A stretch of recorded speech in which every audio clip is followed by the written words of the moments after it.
કોંગ્રેસની નીતિ રીતિ અને વિઝન હતું કે જેટલું પણ સત્તાનું વિકેન્દ્રીકરણ કરીએ, સ્થાનિક સંસ્થાઓના હાથમાં વધુ સત્તા આપીએ, ગ્રામજનોને બધા જ નિર્ણયો લેવાની સત્તા આપીએ, જે પણ ગ્રાન્ટ આવે છે એનો વહીવટ સીધો ગ્રામ પંચાયત, તાલુકા પંચાયત, જિલ્લા પંચાયતો મારફત થાય અને પ્રજાના ચૂંટાયેલા પ્રતિનિધિઓ પોતાના માટે જે જરૂરી છે નિર્ણયો લેતા થાય એવી વ્યવસ્થા, એવું સ્વપ્ન અને એવા વિચાર સાથે કોંગ્રેસે ત્રિસ્તરીય પંચાયતી રાજ વ્યવસ્થાને મજબૂત બનાવી.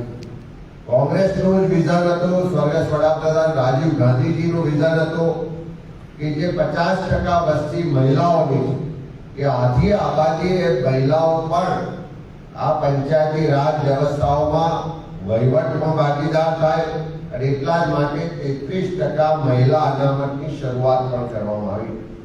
આજે દિવસે જે ગુજરાતમાં ભાજપની સરકાર દ્વારા તમામ સત્તાઓનું કેન્દ્રીકરણ કરવામાં આવી રહ્યું છે. ચૂંટાયેલા પ્રતિનિધિઓ કરતા જે અધિકારીઓ છે એને વધારે સત્તા આપવામાં આવે છે.